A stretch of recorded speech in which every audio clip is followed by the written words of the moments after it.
السلام علیکم ناظرین، آپ دیکھ رہے ہیں پروگرام 7 سے 8. میں ہوں کرن ناز. 2020 کا سورج آج ڈوب گیا ہے. یہ سال پاکستان اور دنیا بھر کے لیے تکلیف کا سال رہا. کئی لوگ اس سال کے جلد سے جلد گزر جانے کی دعائیں کرتے رہے. 2020 نے جو سب سے بڑا ظلم ہم پر کیا وہ ہے موت کا گنتی بن جانا. اب موت صرف سانحہ نقصان، کوئی خلا یا غم کا طوفان نہیں رہی. اب موت گنتی بھی ہے.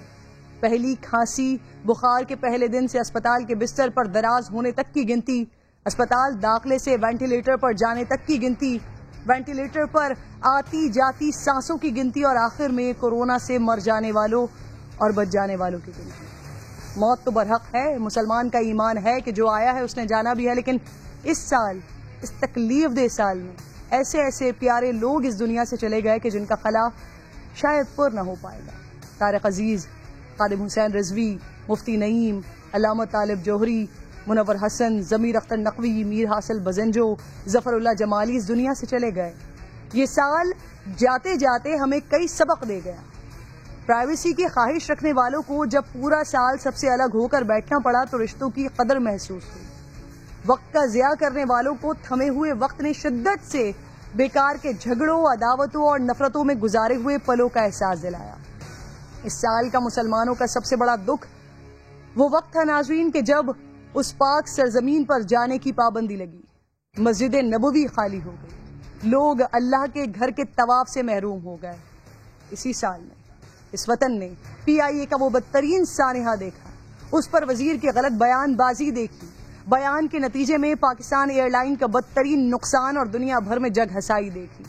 ایک طرف موت کا رقص، دوسری طرف بدترین بے روزگاری دیکھی. دنیا بھر کی معیشت کی طرح پاکستان میں بھی وہ حال ہوا کہ شاید جس کا تدارک کئی سالوں تک نہ ہو سکے، لیکن امید پر دنیا قائم ہے. سورہ یوسف میں اللہ رب ذوالجلال فرماتا ہے کہ بے شک اللہ کی رحمت سے کافر لوگ ہی نا امید ہوتے ہیں. تو چلیے اس نئے سال کے لیے امید لگاتے ہیں کہ جو کچھ پچھلے سال میں ہم نے دیکھا آنے والے سال پر اس کی کوئی پرچھائی نہ ہو. نیا سال بہت ساری مثبت خبروں، واقعات، حالات اور ملک پاکستان اور دنیا کے لیے خوشیوں کا سال ہو. نیا سال مبارک ہو. پروگرام کا آغاز کرتے ہیں. ٹاپک ڈیٹیلز آپ کو دکھاتی ہوں.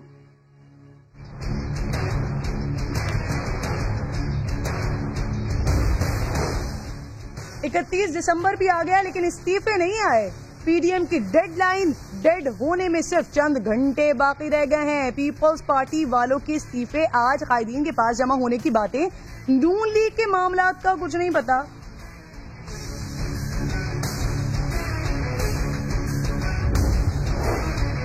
اپوزیشن اتحاد کی زنجیر کی کڑیاں ڈھیلی پڑنے لگی ہیں. ٹکراؤ کا بھاری بیانیہ رکھنے والے نواز شریف بھی ضمنی الیکشن کے حامی ہو گئے.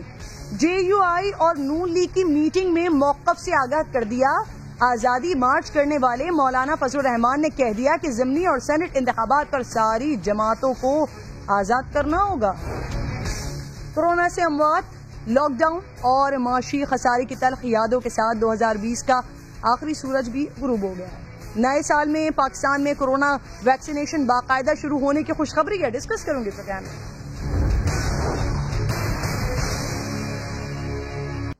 ناظرین پروگرام میں آپ کو خوش آمدید کہتی ہوں. پاکستان کی تاریخ میں پہلی بار مسند اقتدار پر آنے والی تحریک انصاف کی حکومت کو 2020 میں کورونا جیسی بدترین وبا کے ساتھ ساتھ شدید سیاسی مخالفت کا سامنا کرنا پڑا.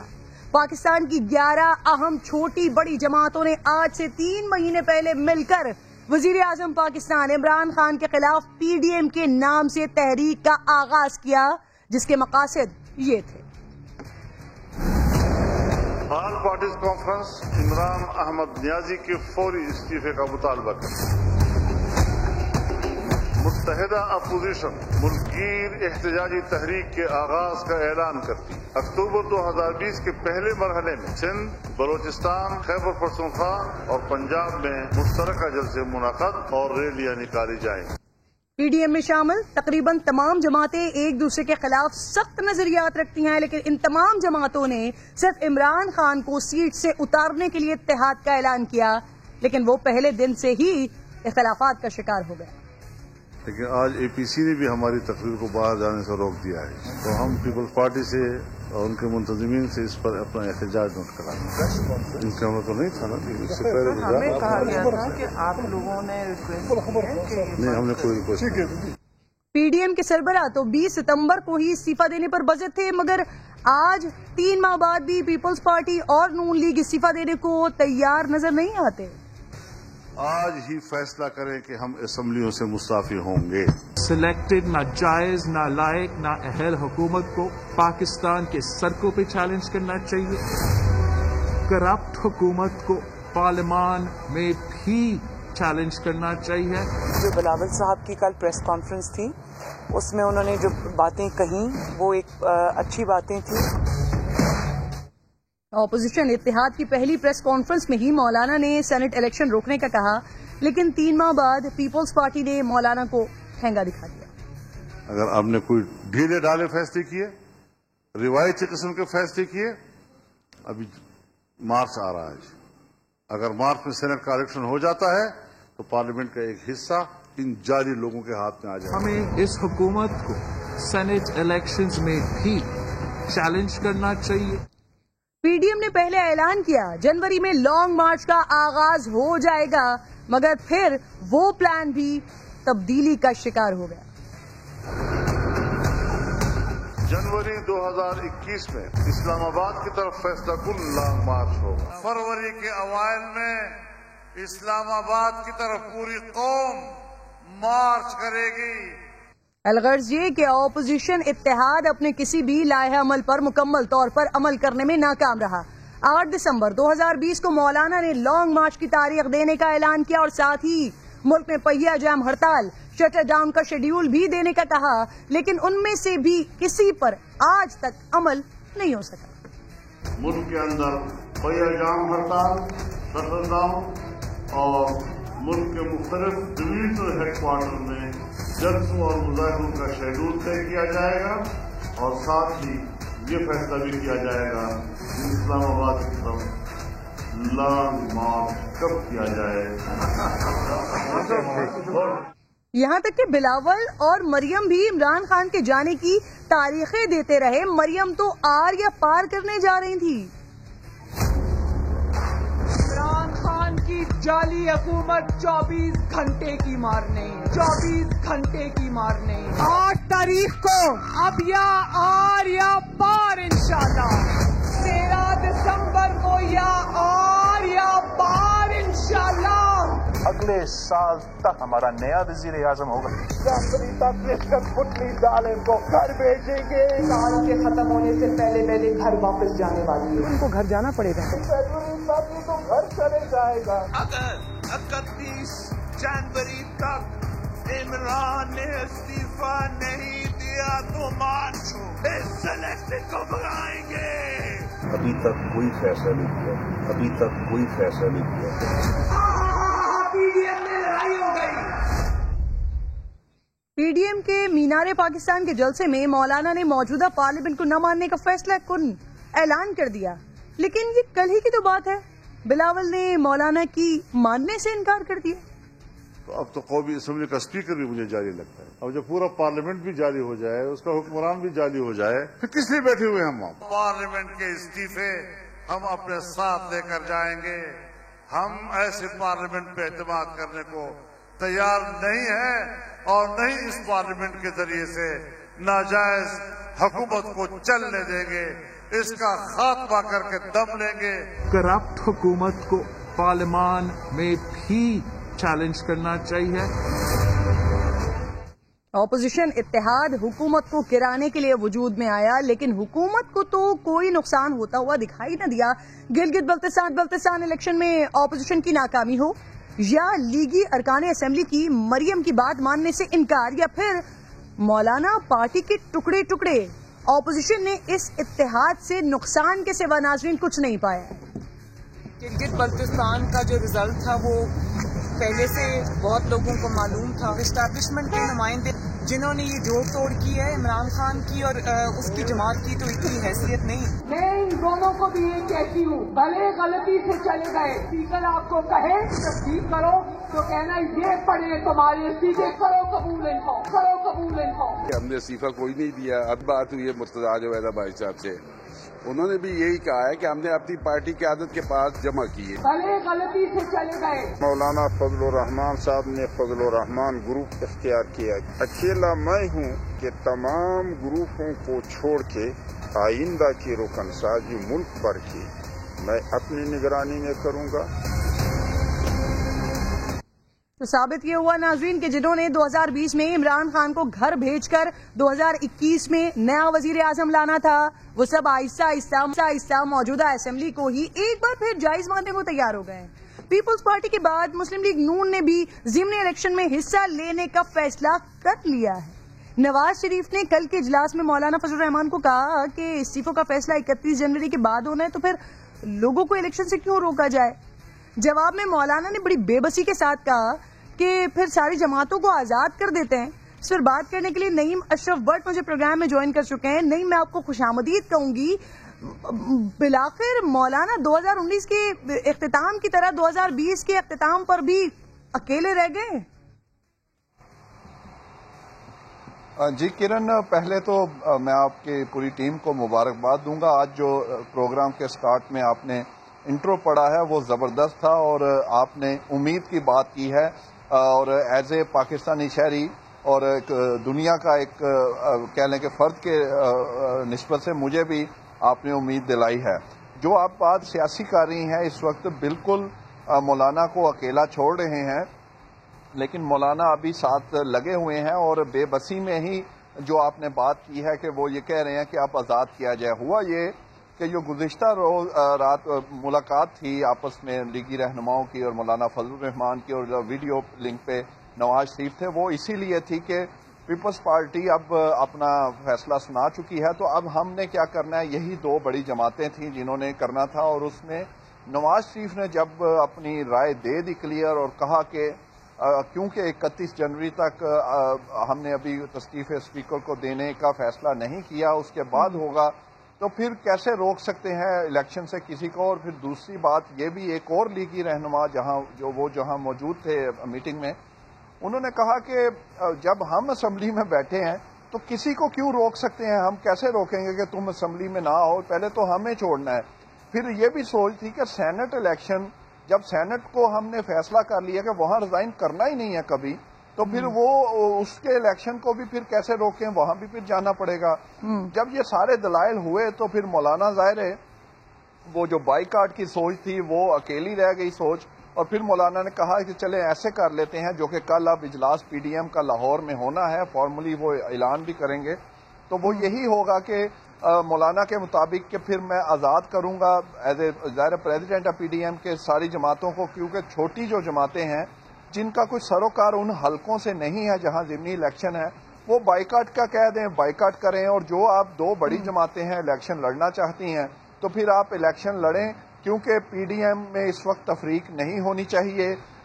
لوگ چاہتے ہیں، کیونکہ پیپلز پارٹی تو ایک سٹینڈ لے چکی، تو اب تفریق کی بات ہی ہونی تھی. اگر نواز شریف کہہ دیتے یا مسلم لیگ نون کہتی یا مولانا کہتے کہ بائیکاٹ کرنا ہے تو پھر تفریق ہونی تھی. یعنی نہیں، جیسے نظر آ رہا ہے کہ شاید سب سے زیادہ نقصان مولانا فضل الرحمان صاحب کو ہو رہا ہے، تو مولانا صاحب ابھی بھی سب کو جوڑ کر رکھنا چاہ رہے ہیں اور کوئی نہ کوئی ایسی اسٹریٹجی چاہ رہے ہیں کہ سب جڑے رہیں، ایک پی ڈی ایم کا بھرم بنا رہے. مجھے طارق فضل چودھری صاحب مسلم لیگ کر چکے ہیں. سر میں آپ کو خوش آمدید کہوں گی. سر سب سے پہلے تو میں آپ سے جاننا یہ چاہ رہی ہوں، نئے سال کی مبارکباد بھی آپ کو. صرف 5 گھنٹے رہ گئے ہیں سر.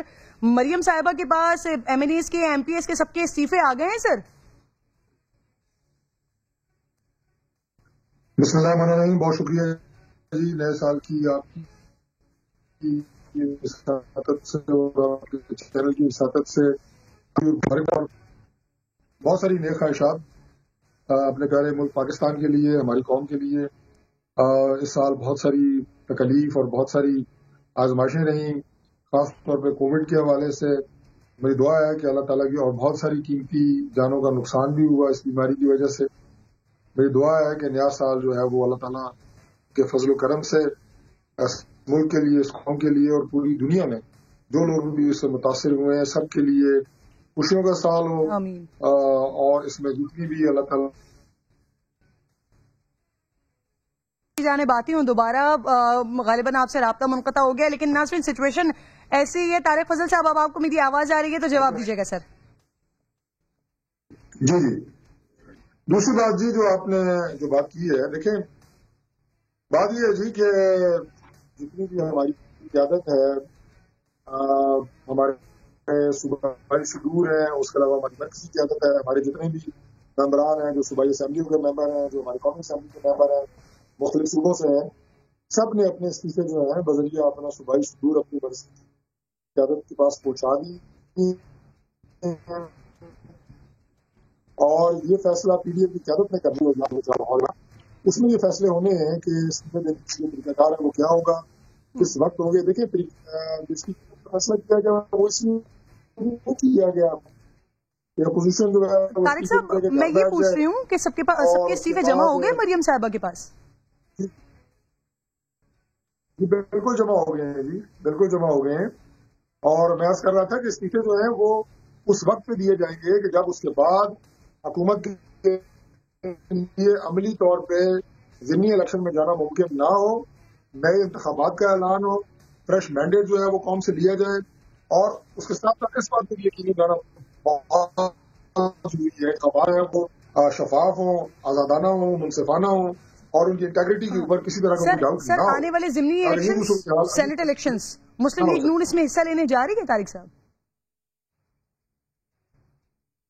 देखिए अभी ये फैसला नहीं हुआ, मेरे ख्याल अभी इजलास आगे होने जा रहे हैं, इसमें इंशाल्लाह इस बात का फैसला होगा कि सेनेट के इलेक्शंस में हिस्सा लेना है या नहीं।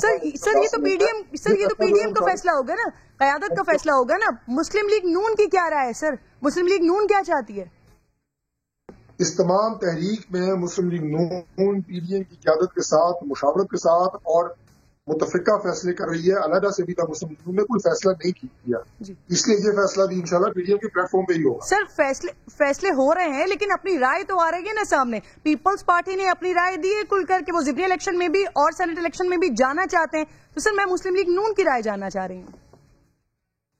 देखिए ज़िमनी इलेक्शन का जहाँ तक ताल्लुक है, हल्के जो होते हैं, चूंकि मैं खुद 10 साल जो है वो MNA रहा हूँ, हल्के जो होते हैं उसमें आपके ग्रुप्स होते हैं, पार्टी के आपके वर्कर्स होते हैं और आपका पूरा एक धड़ा होता है। आप मैदान जो है वो खुला नहीं छोड़ देते, मैदान में मुकाबला किया जाता है। ये एक नुक्ता नजर होता है जो लोग हल्का इंतखाब से इलेक्शन लड़ते हैं, लेकिन सेनेट की जो इलेक्शन की बात है और मुस्लिम लीग नून के अंदर कितना बड़ा हल्का इस नुक्ता नजर पर है सर? कितने सारे लोगों की ख्वाहिश है? देखिए जो मैंने आपको बताया है कि जो लोग इलेक्टोरल पॉलिटिक्स से वाबस्ता हैं उनकी यकीनी ये ख्वाहिश होती है कि आप अपने जो हल्कों में अपने धड़े हैं और अपनी जो सियासत है उसे जिंदा रखने के लिए इलेक्शन को आप फॉरगो नहीं कर सकते। जब तक इलेक्शन है आप मैदान को खुला नहीं छोड़ सकते। ये एक राय होती है जो लोग इलेक्शन लड़ रहे होते हैं, लेकिन अपनी फैसला फिर मैं ये कहूंगा कि वो पार्टी की आदत का होता है। और सेनेट के हवाले से भी मैं बार बार आपको ये अर्ज कर रहा हूँ कि ये फैसला मुस्लिम लीग नून का अकेला नहीं होगा, बल्कि पीडीएम के प्लेटफॉर्म से ही इसका फैसला किया जाएगा। तारिक साहब एक छोटी सी कंफ्यूजन है सर। सजाद अवान साहब का एक और दूसरा इस्तीफा जो आया, स्पीकर से मुलाकात हो गई, स्पीकर ने तो ठीक है मान लिया जाली है ये, लेकिन मरियम बीबी 27 तारीख को उनका ये कहना था कि ठीक है अगर साजिश से पहुंच गए हैं, गलती से पहुंच गए हैं तो जाए स्पीकर के पास और कहें कि हमारे इस्तीफे कबूल करो। लेकिन सर वहां पर तो सिचुएशन कुछ और हुई। जो MNA MP है उन्होंने तो रिक्वेस्ट की, उन्होंने इल्तिजा की कि इस्तीफा जाली है, तो सर उनसे कोई पूछगछ हुई? देखिए मरियम बीबी ने बराह रास्त दोनों MNAs को कोई ऐसी डायरेक्शन नहीं दी और जो पार्टी पॉलिसी है सर जो उन्होंने माइक पर दी, जो उन्होंने मीडिया से बात करते हुए दी, वो राय किसके लिए थी?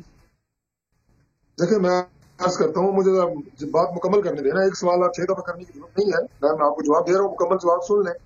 मैं ये अर्ज कर रहा हूँ कि पार्टी पॉलिसी जिसका ऐलान मरियम नवाज साहिबा खुद एक नहीं कई दफा कर चुकी है कि पीडीएम की तमाम जो हमारी इसमें शामिल जमातें हैं उन्होंने इस्तीफे अपने मरकजी क़यादत के पास जमा कराने हैं और उसके बाद पीडीएम का जो प्लेटफॉर्म है वो ये फैसला करेगा इस्तीफे कब देने और यकमुश्त वो इस्तीफे तमाम के तमाम इकट्ठे जो है वो रिस्पेक्टिव सूबाई असम्बलियों में या कौमी असम्बलियों में जमा कराए जाएंगे। इनफरादी तौर पर फैसला नहीं किया गया کہ جماعت کے جو ممبران ہیں وہ اپنے جو استعفے ہیں وہ اسپیکرز کو بھیجیں، چاہے وہ قومی اسمبلی ہو یا صوبائی اسمبلی ہو.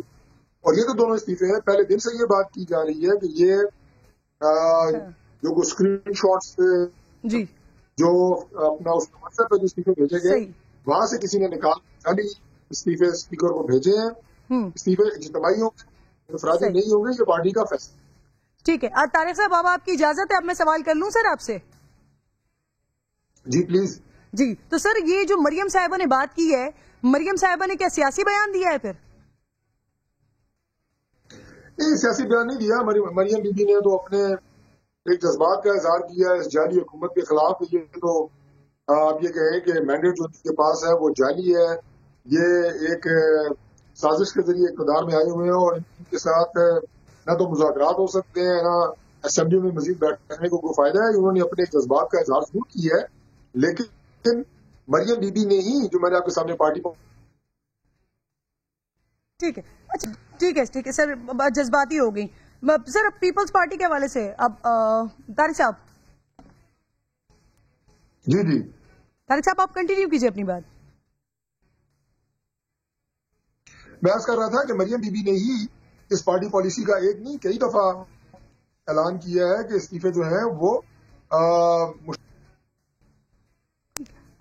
طارق فضل چودھری صاحب آپ کا رابطہ منقطع ہو رہا ہے مسلسل، لیکن میں چاہ رہی ہوں کہ طارق صاحب آپ کو اگر میری آواز آ رہی ہے. سر اب ذرا یہ بتائیے کہ نواز شریف صاحب کے پاسپورٹ کے حوالے سے شیخ رشید صاحب نے اعلان کر دیا 16 فروری کو ان کا پاسپورٹ منسوخ کر دیا جائے گا. آپ لوگوں کی میٹنگ ہوئی ہے، سر میٹنگ میں کیا فیصلہ ہوا ہے؟ مسلم لیگ نون اب کیا اسٹانس لینے جا رہی ہے؟ کیا کرنے جا رہے ہیں آپ لوگ؟ کوئی بات ہوئی ہے اس حوالے سے؟ اگر حکومت نے یہ بے ایمانہ قدم اٹھایا تو اس کے بعد ہی ہم بتائیں گے کہ ہماری کیا اس میں اسٹریٹجی ہے. میں سمجھتا ہوں کہ ایک شخص ملک کا 3 دفعہ پرائم منسٹر رہا ہے اور چاہے اس کا تعلق کسی بھی جماعت سے ہو، لیکن وہ بالکل ریسپیکٹ ڈیزرو کرتا ہے. اور ان کے خلاف جو مقدمات ہیں یقیناً جو حکومتی جماعت ہے وہ ان کا ذکر کرے گی، لیکن وہ اپنے مقدمات کا سامنا کر رہے ہیں. عدالتوں میں اس سے پہلے بھی کیا ہے، آئندہ بھی کریں گے. پاکستان ان کا ملک ہے، وہ بڑے مشکل حالات میں آگے کئی دفعہ پاکستان آئے. ان کی جو زوجہ محترمہ ان کی دیکھیں طبیعت کیا تھی، ڈیتھ بیڈ پہ تھی، پھر بھی وہ آئے. پاکستان میں انہیں سزا سنائی جا چکی تھی، پھر بھی پاکستان وہ آئے، جیل جانے کے لیے آئے. اب ان کے ساتھ اس طرح کے اب آپ کہہ رہے ہیں کہ اگر حکومت نے ایسا کیا تو پھر اپنی اسٹریٹجی سامنے لے کر آئیں گے تو سر کیا 16 اپنے کریں گے؟ سر 16 فروری کے بعد سوچا جائے گا کہ اب اسٹریٹجی کرنی کیا ہے، یا پھر کچھ اس طرح کے آپشن موجود ہیں آپ لوگوں کے پاس کہ میاں صاحب پاکستان واپس آ جائیں؟ سر نہیں، آپشن ظاہر ہے 16 سے پہلے ہی سارے ہم یہ کہیں کہ ڈسکس بھی کر رہے ہیں اور فیصلہ اس پہ ہم لوگ 16 سے پہلے ہی کر لیں گے کہ اسٹریٹجی کیا بنائیں. سر کچھ سیاسی مبصرین کی جانب سے یہ بھی کہا جا رہا ہے کہ شاید میاں صاحب اب سعودی عرب کی طرف یا قطر کی طرف رخ کریں یا عمرے کے لیے چلے جائیں. سر ایسے بھی کچھ ان آپشنز پر بھی غور کیا جا رہا ہے؟ سر دیکھیں، میں وقت سے پہلے کوئی ایسی بات نہیں کرنا چاہتا. آپشن ظاہر اوپن ہوتے ہیں، لیکن میں آپ کی اس بات کو بالکل تسلیم کر رہا کہ میاں نواز شریف صاحب کو قطر جا رہے ہیں یا سعودیہ جا رہے ہیں. یہ حکمت عملی جو ہے یہ پارٹی کی انٹرنل پالیسی ہوتی ہے اور لیڈرشپ کی اپنا ظاہر ذاتی فیصلہ بھی. سر صرف یہ تو بتا سکتے ہیں نا کہ یہ آپشن زیر غور ہے یا نہیں؟ جی میں جو بتانا تھا آپ کو بتا دیے جی، اس سے زیادہ میں نہیں بات کر سکتا آپ کو، یا اس سے زیادہ میں آپ کو معلومات نہیں فراہم کر سکتا. سر معلومات آپ فراہم نہیں کر سکتی یا آپ کے پاس اس حوالے سے معلومات ہے نہیں؟ طارق صاحب آپ جو بھی سمجھ لیں، لیکن اس سے زیادہ اس میں بات کرنے کا فائدہ کوئی نہیں ہے. میں نے آپ کو کہا ہے کہ جب وقت آئے گا تو آپ کو ساری پالیسی کا پتہ خود لگ جائے گا. ٹھیک ہے، بہت بہت شکریہ طارق. رام میں آپ ساتھ موجود تھے. تو کیا اسٹریٹجی ہوگی مسلم لیگ نون کی نواز شریف کی واپسی کے حوالے سے یا نواز شریف کے پاسپورٹ منسوخی کے حوالے سے؟ ابھی فی الحال مسلم لیگ نون کچھ بتانے کے موڈ میں نہیں ہے. پروگرام ایک چھوٹا سا بریک لے رہی ہوں، بریک کے بعد واپس آتے ہیں.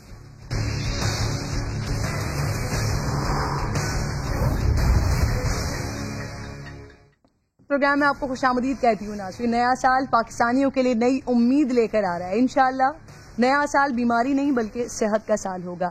جنوری سے پہلی کورونا ویکسینیشن باقاعدہ شروع ہو جائے گی. کابینہ کمیٹی نے چینی کمپنی کو سے یہ ویکسین خریدنے کا فیصلہ کر لیا ہے. متحدہ عرب امارات اور بحرین کی حکومتوں نے بھی अपने आवाम के लिए इन्हीं वैक्सीन की मंजूरी दी है। पाकिस्तान चीन से इब्तदाई तौर पर 12 लाख डोज खरीदेगा। जनवरी से मार्च तक सबसे पहले फ्रंट लाइन हेल्थ वर्कर्स को वैक्सीन मुफ्त लगाई जाएंगी। Chairman corona task force doctor Ataur Rahman साहब मुझे प्रोग्राम में ज्वाइन कर चुके हैं। सर, आपको मैं खुशामदीद कहूंगी। डॉक्टर साहब, इस वैक्सीन के बारे में सर बताइएगा, जो कि ट्रायल पाकिस्तान में हुए हैं, क्या वो मुकम्मल हो गए सर? नताइज क्या नजर आ रहे हैं? ये वैक्सीन कितनी मौसर होगी सर?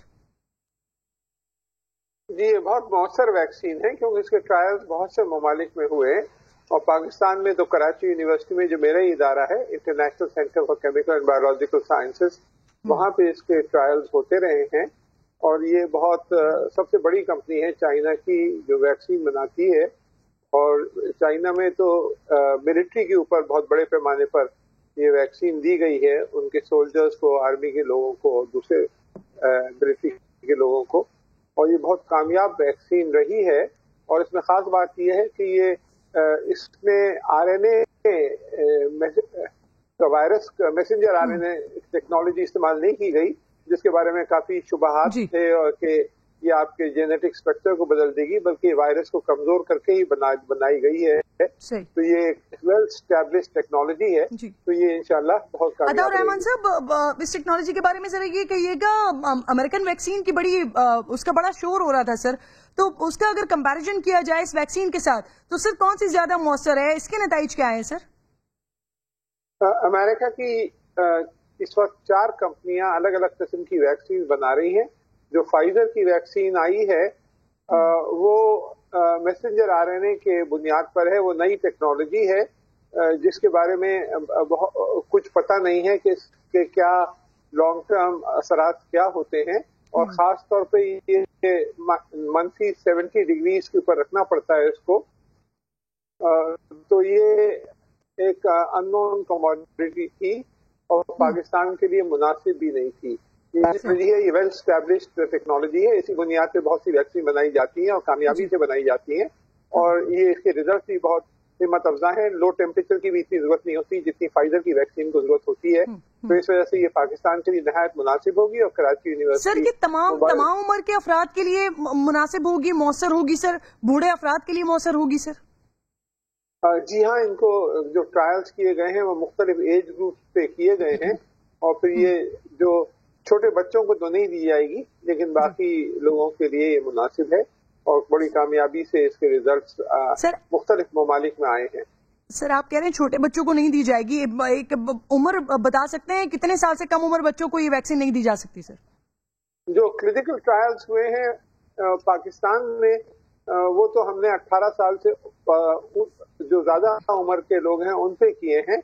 दुनिया के दूसरे ममालिक में देखना पड़ेगा इन्होंने और छोटे बच्चों पे भी किए हैं या नहीं, या कम उम्र के बच्चों पे किए हैं या नहीं किए। लेकिन पाकिस्तान में जो हमने क्लिनिकल ट्रायल्स करते रहे हैं वो 18 साल से बड़ी उम्र के लोगों पे करते रहे हैं। सही, यानी 18 साल से कम उम्र के बच्चों, कम उम्र के जो लोग होंगे उनको ये वैक्सीन नहीं दी जा सकेगी सर? ये मैं नहीं कह सकता, ये डिपेंड करता है कि दुनिया में जो दूसरे ममालिक में जो क्लिनिकल ट्रायल्स किए हैं वो किस उम्र पे किए गए हैं।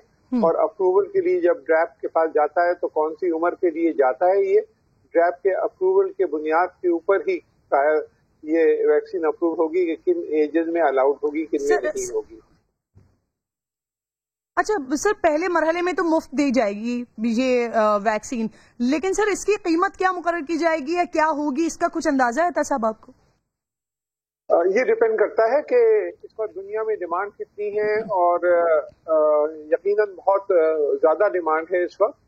लेकिन कराची यूनिवर्सिटी के साथ जो मुआहदा हुआ था, कराची यूनिवर्सिटी का जो रिसर्च इदारा है जमीलुर रहमान सेंटर या international centre for chemical and biological sciences के साथ जो मुआहदा हुआ था वो यही था कि तरजीही बुनियाद पे और इसको कम से कम कीमत पे दिया जाएगा। तो ये दुनिया में जो प्राइसेस होंगी उसमें जो कम तरीन प्राइसेस में जो दी जा सकती हैं उसमें दी जाएंगी। तो एग्जैक्ट प्राइस जो है इसका अभी नहीं, मैं कुछ कबल वक्त होगा कहना। जी सर, फवाद चौधरी साहब कह रहे हैं कि ये प्राइवेट कंपनीज भी मंगवा सकती हैं ये वैक्सीनेशन सर, तो इसके लिए फिर बताइए ये रेगुलेट कैसे किया जाएगा कि अगर हुकूमत कम से कम कीमत पर देने की कोशिश कर रही है तो फिर आप ये कैसे इस बात का तयन करेंगे कि जो प्राइवेट कंपनीज है वो भी कम से कम कीमत पर ही इस वैक्सीन को सेल करें सर? हुकूमत जो है वो तो ये वैक्सीन मुफ्त में दे रही है, कम कीमत पे नहीं दे रही बल्कि मुफ्त में देगी हेल्थ वर्कर्स को, और बाद में जो मंगाते हैं और गवर्नर और जो मुख्तलिफ गवर्नमेंट हॉस्पिटल के थ्रू दी जाती हैं, तो उसमें देखना पड़ेगा कि मुफ्त में होगी या कोई उसका प्राइस ली जाएगी। प्राइवेट कंपनीज के साथ फिर ड्रैप जब अप्लाई करते हैं तो जो रेगुलेटरी अथॉरिटी है वो वहीं पे उसको मुतय्यन होती है कि क्या इसकी कीमत होगी, किस प्राइस में ये वो मंगाएंगे तो किस प्राइस में बेचेंगे। तो ये पहले से रेगुलेटरी अथॉरिटी के साथ ये तय हो जाता है, उस प्राइस के अंदर ही इनको बेचनी पड़ेगी। ठीक है, बहुत बहुत शुक्रिया। तार रहमान साहब मौजूद थे। एक छोटा सा ब्रेक ले रही हूँ नाज़रीन, ब्रेक के बाद वापस आती हूँ।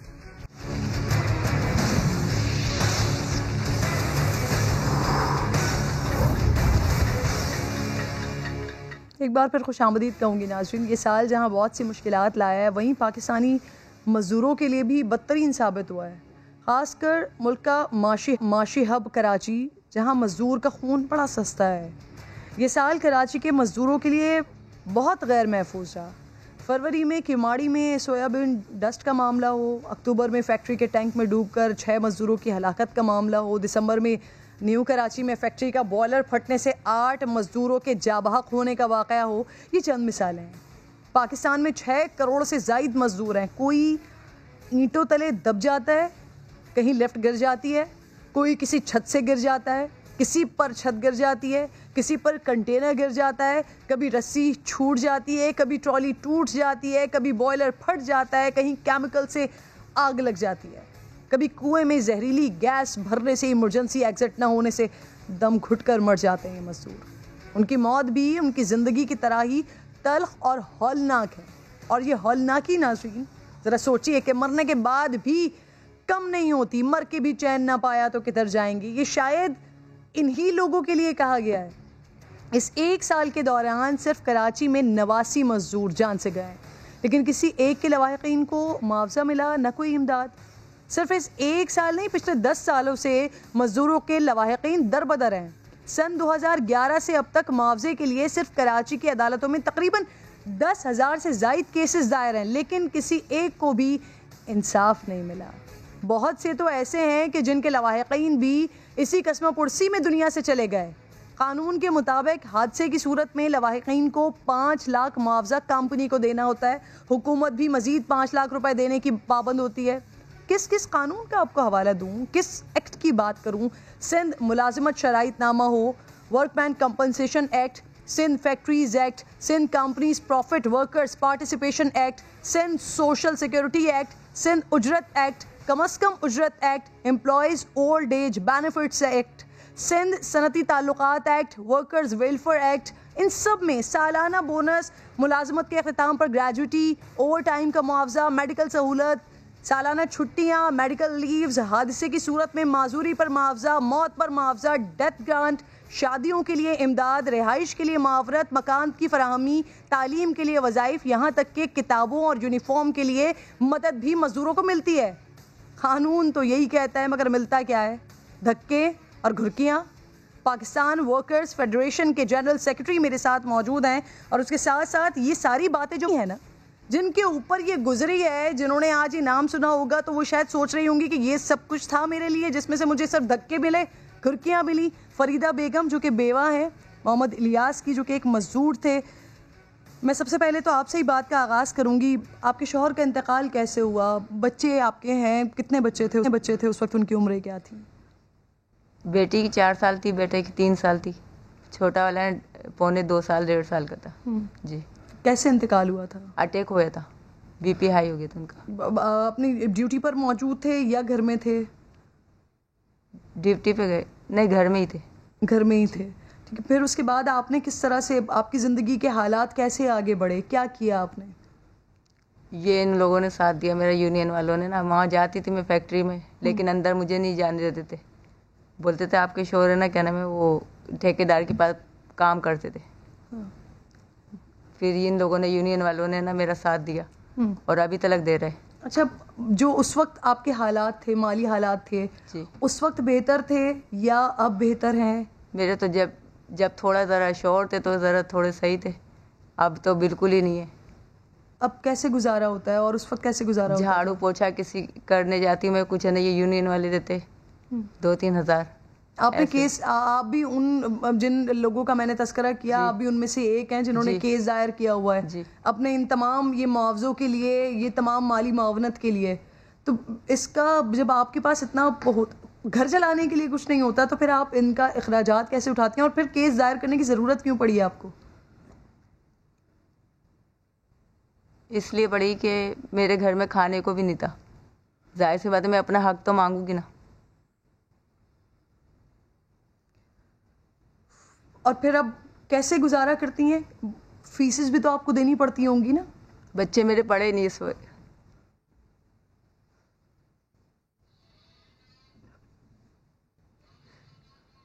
جب آپ کے شوہر کا انتقال ہوا تھا اس وقت آپ کے بچے پڑھتے تھے؟ وہ دونوں جاتے چھوٹے. اس کے بعد جب ان کا انتقال ہو گیا تو گھریلو پریشانیاں یا کھانے کے لیے ہی بھوک نے اتنا ستایا ہوگا ناظرین کہ اس کے بعد شاید کوئی اور تو خیال رہا نہیں ہوگا کہ بچے پڑھیں کیسے, بچے کریں کیا. اللہ, یہ ناظرین یہ ایک تکلیف دہ سٹوری نہیں ہے, ایسی بہت ساری سٹوریز. اور جہاں مزدور جو اس دنیا سے جا چکا ہوگا اس کے گھر میں موجود اس کے بیوہ, اس کے بچے شاید اسی تکلیف میں ہوں گے. سر, وقار احمد میمن صاحب میرے ساتھ موجود ہیں, جنرل سیکرٹری ہیں پاکستان فیڈریشن سندھ کے. سر, مزدوروں کو جو حق ملنا چاہیے وہ اپنی زندگی میں آپ کے تکلیف کو, کیونکہ میں خود اس پر بات کر رہی ہوں, میں آپ کے غم کو سمجھ سکتی ہوں, نہ ان کو ان کی زندگی میں حقوق مل رہے ہیں, نہ ان کی زندگی سے چلے جانے کے بعد ان کے گھر والوں کو حقوق مل رہے ہیں. کہاں کمزوری ہے, کہاں خامی ہے؟ ہمارے ہاں سب سے زیادہ حکومت کی کمزوری ہے. قانون کتابوں میں ضرور لکھا ہے لیکن عملی طور پہ اس کے عمل کرانے والے جو ہیں, جو امپلیمنٹ کرانے والے ہیں, وہ سب سوئے ہوئے ہیں. جن کو آجر کے پیسوں نے, اس چمک دھمک نے بالکل اندھا کر رکھا ہے. وہ یہ سمجھتے ہیں کہ شاید ان کے اوپر کبھی موت نہیں آئے گی. اس کی وجہ سے آج لاکھوں لوگ در بدر کی ٹھوکریں کھا رہے ہیں. سر, 10,000 کیسز ہیں ابھی کراچی میں, صرف کراچی کی عدالتوں میں, لیبر کورٹس میں کراچی کی عدالتوں میں 10,000 کیسز ہیں. کسی بھی ایک کا کوئی فیصلہ ہوا ہے سر ابھی تک؟ پچھلے 10 سے 15 سال سے میں مسلسل یہ کوشش میں ہیں, دن رات ہم, لیکن کسی کا فیصلہ نہیں ہوتا, کسی کو واجبات نہیں ملتے. آپ نے ابھی 89 لوگوں کی بات کی, یہ 89 نہیں ہیں, یہ 100 سے زائد ہے. یہ 89 وہ ہیں جو رپورٹ ہوئے ہیں, جو ان رپورٹڈ کیس ہیں وہ اس سے کئی گنا زیادہ ہیں. جن لوگوں کے آپ تک فیصلے نہیں ہوئے, آپ 10-15 سال سے پیروی کر رہے ہیں, لے کر چل رہے ہیں کیسز کو, تو سر جن کے فیصلے نہیں ہوئے ان میں سے کتنے لوگ ہیں جو اب اس دنیا میں ہی نہیں رہے؟ بہت سارے لوگ ایسے ہیں جو اپنی زندگی کی جنگ ہار چکے ہیں, اب موجود نہیں ہیں. میرے ایسٹ ڈویژن ہے جس میں بہت سارے لوگ جو ہیں جو مر چکے ہیں اور اپنے واجبات کا ان کو کچھ 1 روپیہ نہیں مل سکا.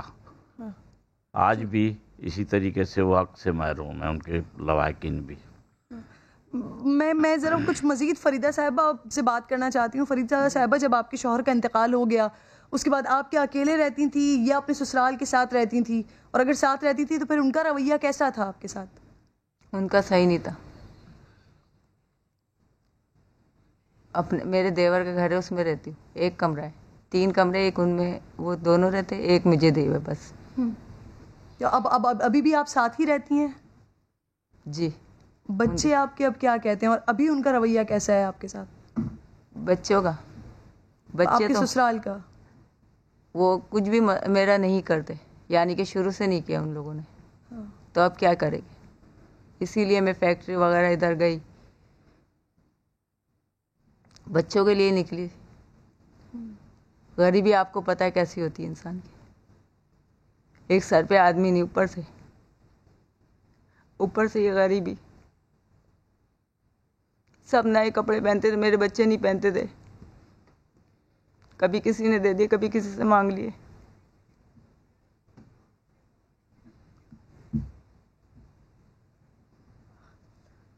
عمران خان صاحب آپ ریاست مدینہ کے دعوے دار ہیں, آپ ریاست مدینہ کی بات کرتے ہیں اور اس ریاست مدینہ میں مزدور کو اس کا حق نہیں مل رہا, اس کی فیملی, اس کی بیوہ آ کر اس طرح آہو بکا کر رہی ہے, رو رہی ہے, یعنی ان کو ان کے حقوق نہیں مل رہے ہیں. میں شکر گزار ہوں آپ کی کہ آپ یہاں پر تشریف لائیں. ان کی طرف سے میں التجا کرتی ہوں کہ نئے سال میں نئے پاکستان کا جو آپ نے وعدہ کیا تھا, مزدوروں نے وعدہ کیا تھا, غریبوں کے لیے جو آپ نے وعدہ کیا تھا, اپنے وعدوں پر عمل درآمد کریں انشاءاللہ. ناظرین سے اگلے نئے سال میں ملاقات ہوگی. پیر کے روز اپنا خیال رکھیے گا. اللہ نے کے بعد.